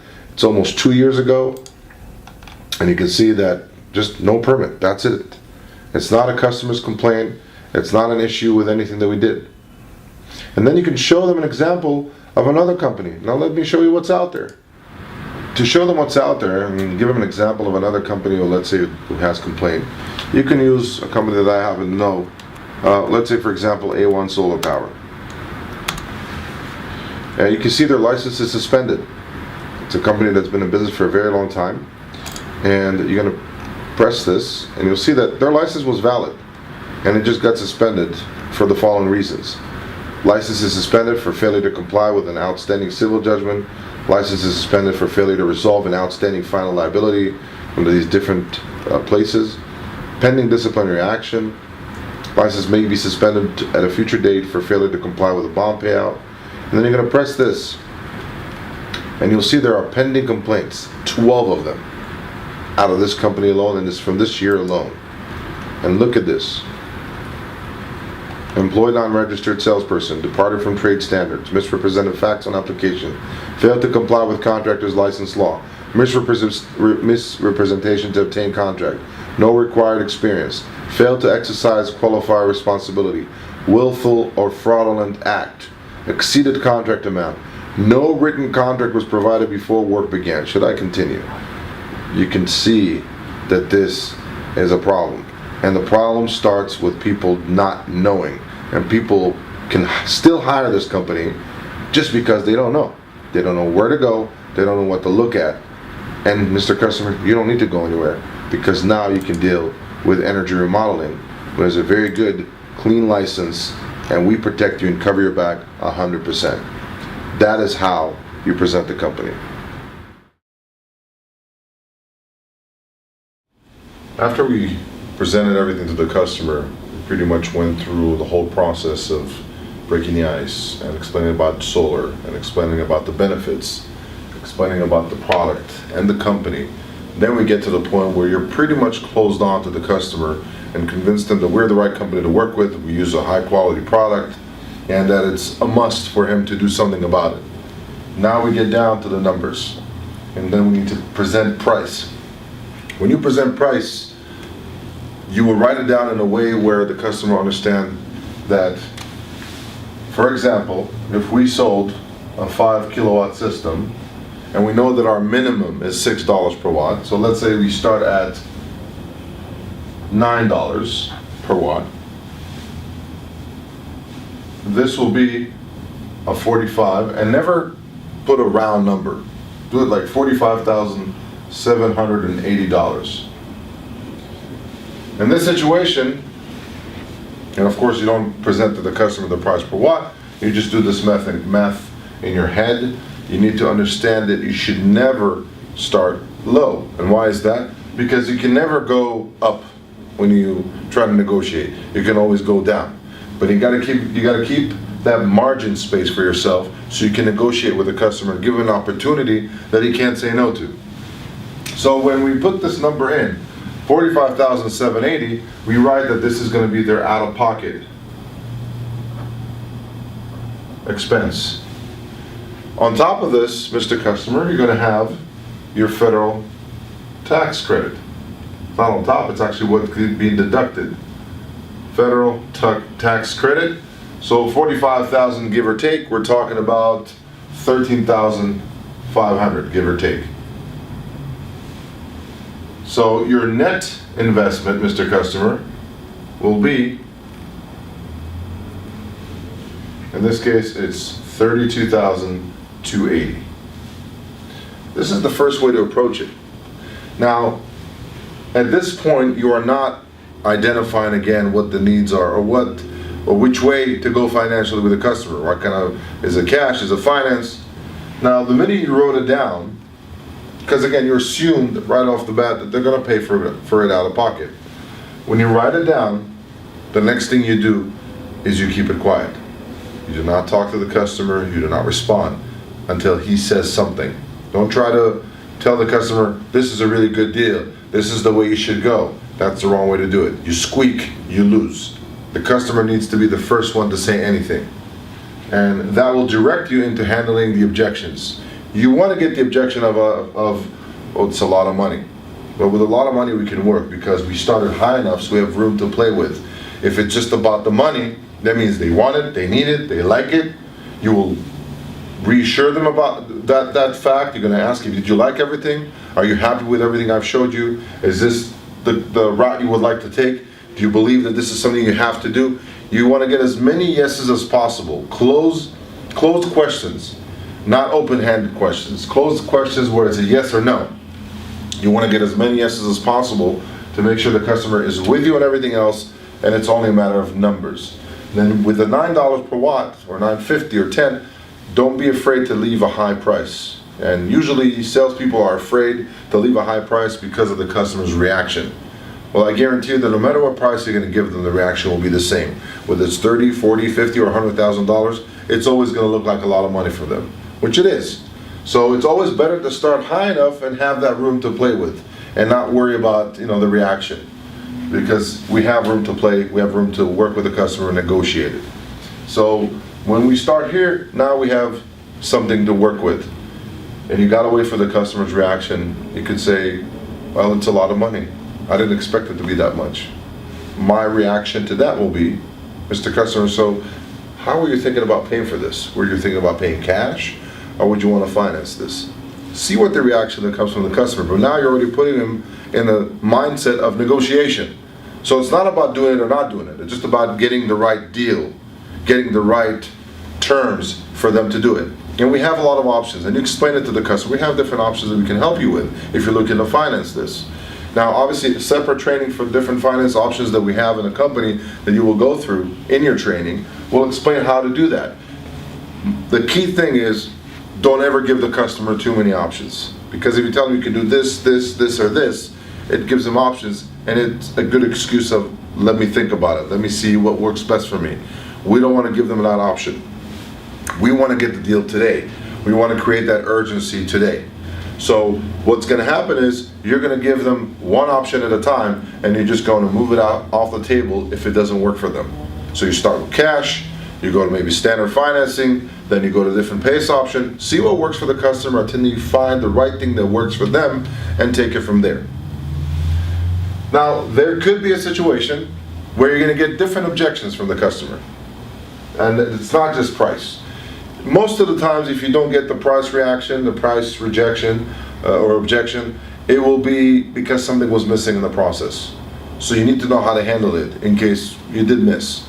And this is what we're going to take it from here. So again, this is presenting the price, and this will be something that's going to guide you into how to handle the objections you might get that are not just price related. So let's talk about that. We're going to write down the different objections that you might get from the customers and how to overcome them.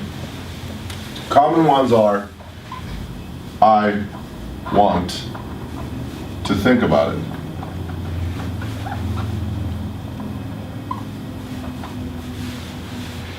Another one is, I need to talk to my financial advisor slash CPA or whatever it is that they want to, whoever it is they want to talk to. I might move. I'm too old. I'll be dead soon, for example. I might die. How am I going to benefit from it? Now, I need to shop around is not an objection you should get no matter what, if you've done your company presentation the proper way, as we explained earlier. If you go through that, they know that they don't have anywhere to shop around or anyone else to talk to, and that will eliminate that. From the experience of the years of me doing that, I've never got that objection after I've done my job properly with a company presentation. So I want to think about it. I need to talk to my financial advisor. I might move, I might die, technology might change.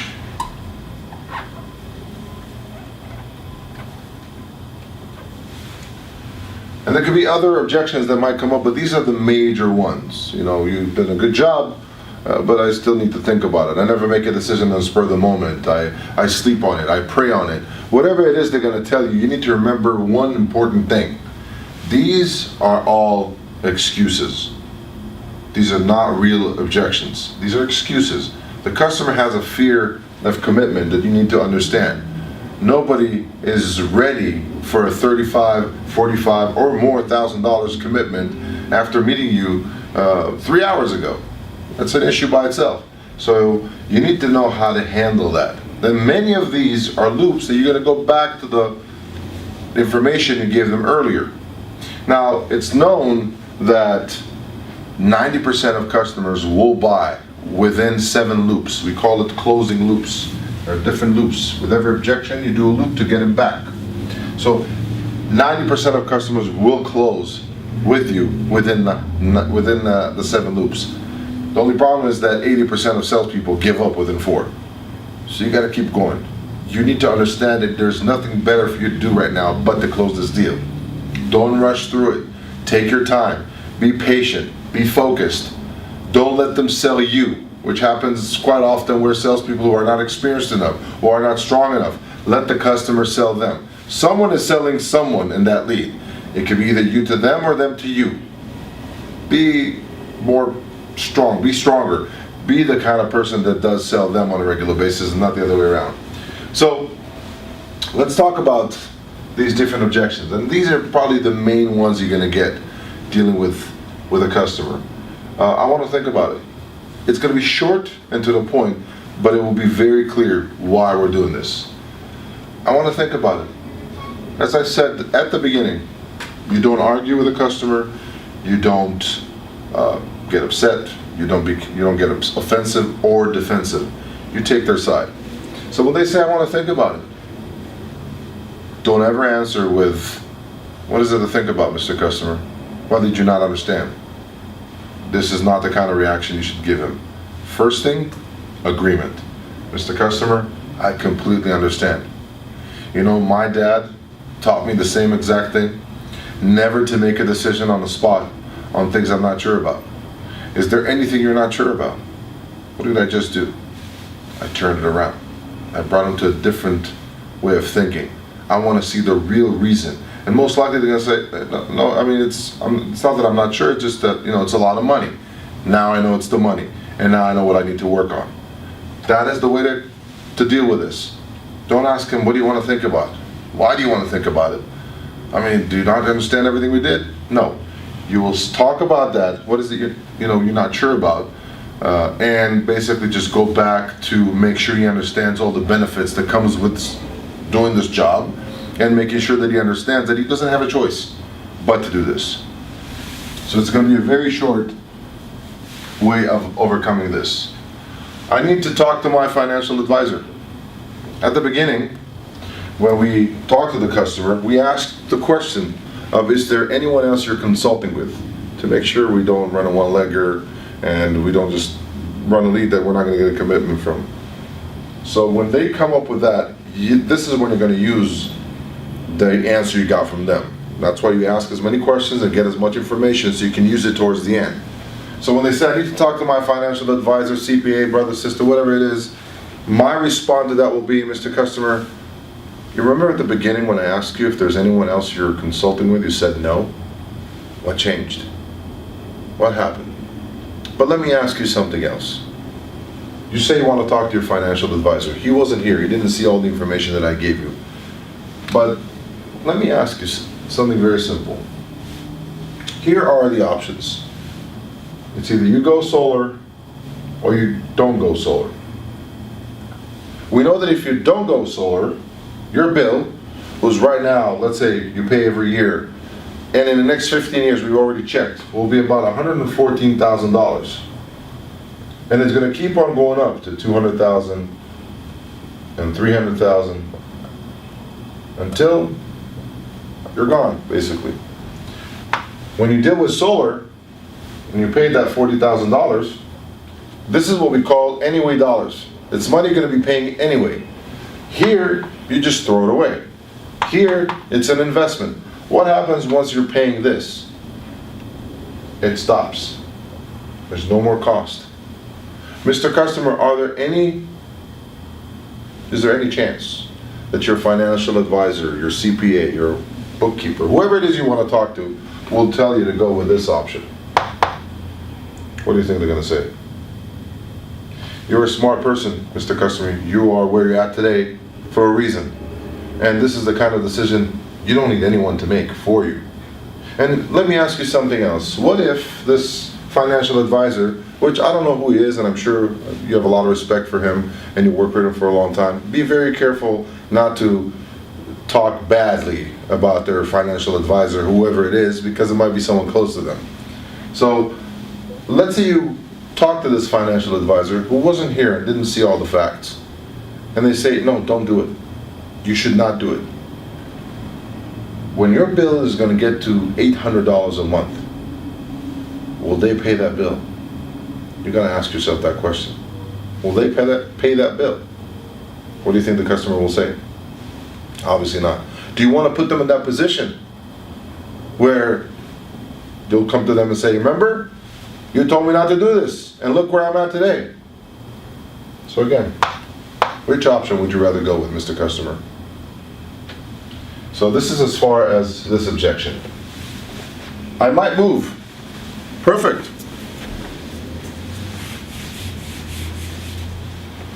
Question you need to ask is, when? That's the question, when? If they say, well, in 2 months, my response to that will be, Mr. Customer, what am I doing here? If you're planning on moving in 2-3 months, why am I here? Always think that everything they say to you is just an excuse or them trying to find a way to get you out of there. So when? Well, I don't know, maybe 3, 4, 5 years. Well, Mr. Customer, that's great. So let me ask you something. Let's think about it right now. Here is what's going to happen if you go solar. Again, this is kind of a Benjamin Franklin close, when you give them the alternatives. And here is no solar. We know that if you're going to go solar today, you'll be saving money, right? You know that the numbers you'll be saving according to their bill. We went over that chart, that spreadsheet. So we know you're going to save money. We also know you're going to enjoy that federal tax credit. We also know that your home value is going to go up significantly. We also know that if you decide to sell your house, it's going to sell 9 times faster. 9 times faster than a home without. I mean, if you would go and look for a house, which one would you prefer to go to? One without solar or one with solar? Now what happens here? You're not going to be saving, you'll be spending. The federal tax credit in 3 years will be gone. Home value will probably stay the same, maybe even go down. You definitely won't be able to sell the house faster. It's going to be the same as everyone else. You have no leverage. You have no advantage like anyone else. Now, 3-5 years went down and things have changed and you're not moving now because something happened. If you did solar, if you did go solar, now you can live peacefully, knowing that you'll continue to save money you already enjoy the federal tax credit, your home value is still good up there, and you're here, so you're not worried about selling, but at least you're not worried about those rates increasing and chewing through your savings and making you, putting you in a position where you can't really afford your bills. Which is the exact opposite of what happens if you stay in the house and not do that. 3-5 years down the road, how much money have you spent on that thought of I might move? And then federal tax credit is gone, your home value does not go up, and now you're stuck. You're in a house that you probably can't sell. Things change. Mrs. or Mr. Customer, or both of them together, which option would you rather go with? Even if you move, or even if you don't? Obviously, this option is always better. It's a win-win situation for you. When you go to the customer's house, you will let them know, Mr. Customer, if you'll find one disadvantage in going solar, just don't. This is how confident you need to feel. So this is the kind of objection, again, that you handle it with the alternatives, with the Benjamin Franklin close. I might die. One of my favorites. Mr. Customer, do you know when? Are you God? Do you have any connections to God? Can you check on me? How do you know when you're going to die? I mean, what happens if, God forbid, again, joking, you stuck around for another 10, 15 years? What are you going to do when your bill went up to $600 a month, $700 a month? How are you going to pay for that? Now, if that's the kind of thinking you have, well, I might die tomorrow, or 2 days from now, or a week from now, or a year from now, then why do anything? Why eat? Why bathe? Why buy that new phone I just saw you buying, or that new car that I saw outside? Why do anything? Why do anything?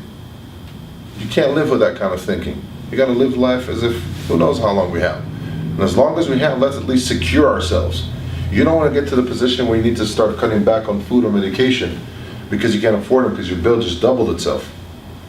So if you're here for longer than what you expect, because you don't really know, at least you know you're going to live the rest of your life peacefully and with the security knowing that you're not going to get affected by those major increasing prices. And that's what happens to people. They don't think about that. You got to continue your life as if, you have many, many more years ahead, and I hope you do. But you don't know what's going to happen next day. And if, again, God forbid, something did happen, and you did pass away earlier, who are you giving this house to? Family, friends? They'll benefit from it. And if anything, this is your legacy. This is what you leave behind you to help this planet you lived on all your life. Make it a better place. Wouldn't you like that, Mr. Customer? So this is the kind of approach I would take. Just make them understand that you can't live your life. And again, there's a reason why I'm there. And we work with people that are in their 80s and 90s, or 70s, that are definitely want to go solar because they understand they want to protect themselves. They haven't worked all their life to get to the position where they can't afford paying their bills. Technology might change. Well, Mr. Customer, I agree. It might. Although in the past 50 years, solar technology hasn't changed by much. But again, think about it. You just bought that new car. Why'd you buy it? You know that in 6 months you're going to have a better car. Or that phone, or this TV that you have. In 6 months they'll have a better TV and they're going to have a better phone. Why buy it to begin with? The question I have for you, Mr. Customer, is, does the technology that we have today gives you a solution for the next 25 to 30 years? Of course it does. Then who cares what's going to come up next? You want to wait 3, 4, 5 years to see what else is going to come out? How much money will that cost you? And what are you going to lose by not doing anything? Just like people who wants to think about it. You've been thinking about it for the past 3, 4, 5 years. How much did it cost you to think about it? You got to show them the numbers, make them feel the pain, and then show them the alternative, which is always better, doing something about it. So technology might change. Again, do you have the solution today for the next 25 to 30 years? We know the life expectancy of solar panels is 35 to 40 years because there's no moving parts, there's no maintenance. So who cares what's going to come up next?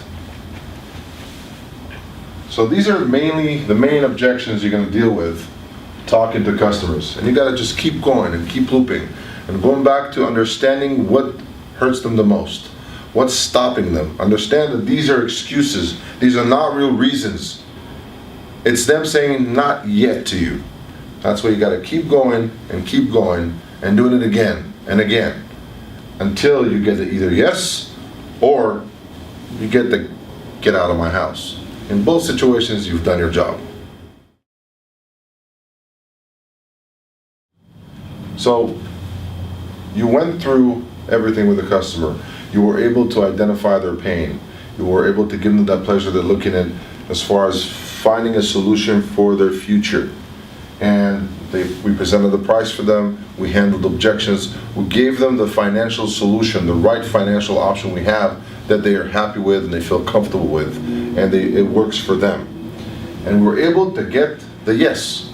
They finally said, yes, let's go ahead and do that, which is what you want to achieve. In those situations, one of the things you have to understand is that your job is not done.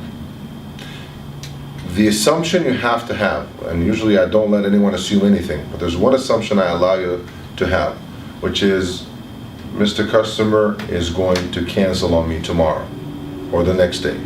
I need to make sure that I secure this job as much as possible. And it's done also through the process of closing the deal. So we were doing the paperwork, we're going through the contract, and one of the things they talk about is the 3 days right to cancel. Some salespeople use that as the reason to close. Use that as a reason for the customer to buy. Mr. Customer, anyway, you have 3 days right to cancel. So let's do the paperwork so I can lock down the price for you and I can lock down the panels for you. That's the wrong way to go. You should never use this as a reason for them to buy, because they will cancel, guaranteed. The 3 day right to cancel is a closing tool for you. So as I said yes, and you went over everything with them. And many times, since you came in as a project manager for a commercial job, you're going to run a warehouse call.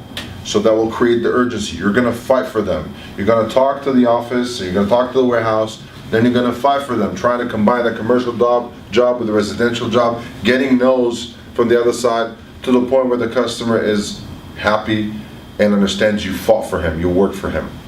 But it's not over. Even though you did that, you need to go over this as well. So 3 days right to cancel. Mr. Customer, by law, we both have 3 days right to cancel. I'm not planning on canceling. Are you?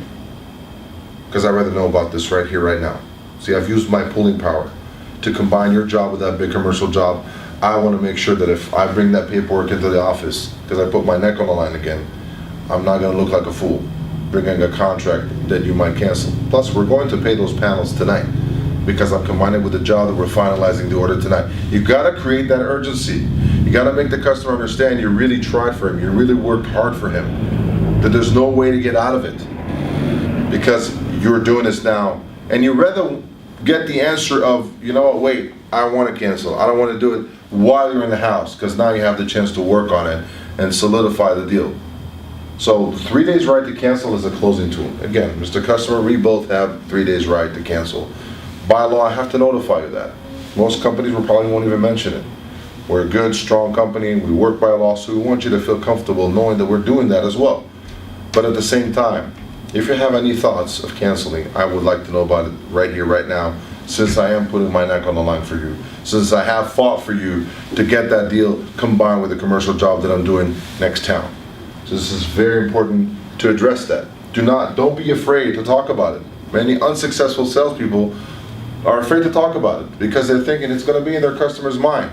Well, guess what? The minute you left the house, I guarantee you the first thing the customer will do is go over the paperwork and see exactly what's in there. And they'll see the 3 days right to cancel. So if you haven't talked about it, if you haven't mentioned it, if you haven't eliminated it, it will come up. So you have to do this. So once we've talked about that, and we took it out of the way and they said, no, I'm not going to cancel, it's not going to happen, what will be the response you're going to get most of the time if you have built it right. It's all about closing. It's all about how you structured it from minute one. So everything is done, the paperwork is filled, paperwork is done. You put everything in a folder in a nice way. You fold it nicely. Make sure you put it in a way they see it and it's comfortable for them. Put your business card in there. Only then you would want to give a business card, not before, because now they're your customers. Talk to them about the fact that if they refer people to us, they'll make money out of it as well. Remind them that. You close that folder. You tell them, where can I put this?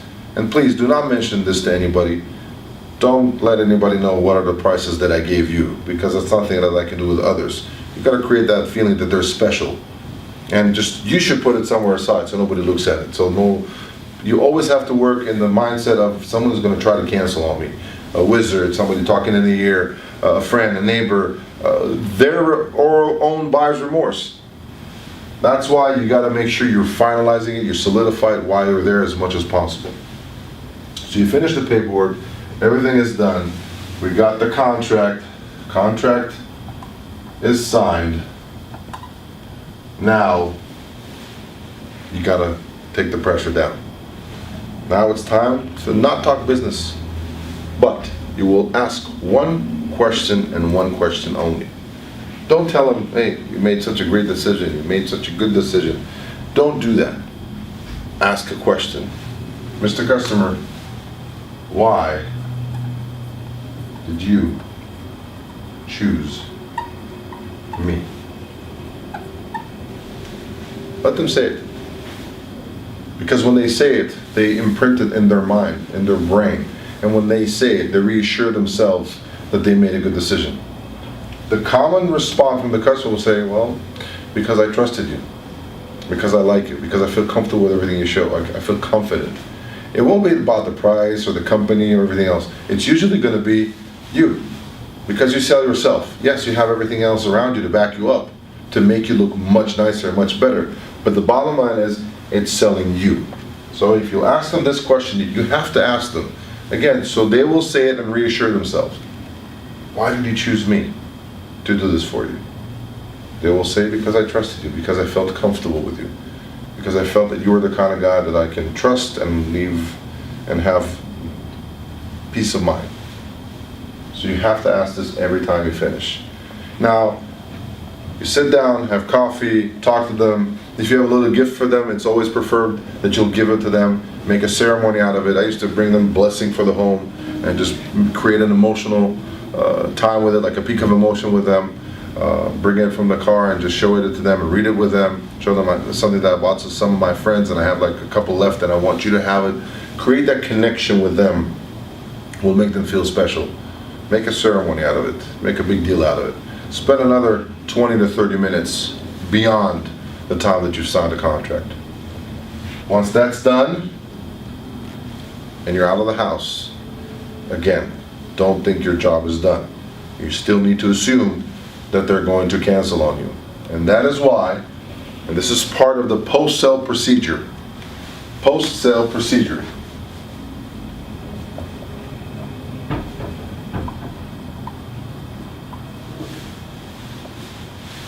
And it mainly says one thing. Visit the customer the next day. First thing in the morning, before you get your first lead, don't be lazy, even if it's 7 o'clock, before they go to work, go and visit the customer. Bring them coffee, donut, something. You want them to see you first thing in the morning because they had the night to think about it, to kind of digest it. They've cooled down and maybe they have second thoughts.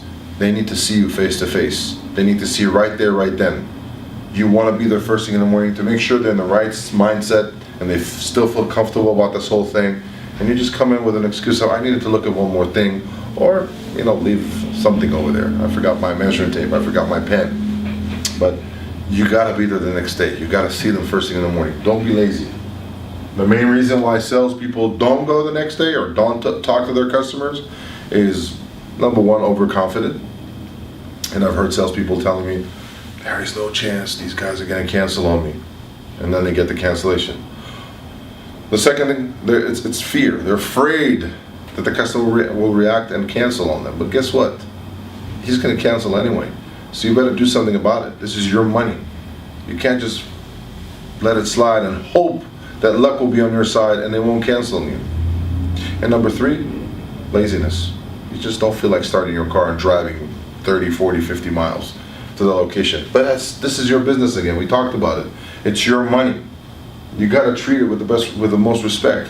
Why did you do all this? Do you want, after all the work you put in, the hours you put in, the gas you put in your car, the miles you drive, to have all this work go down the drain?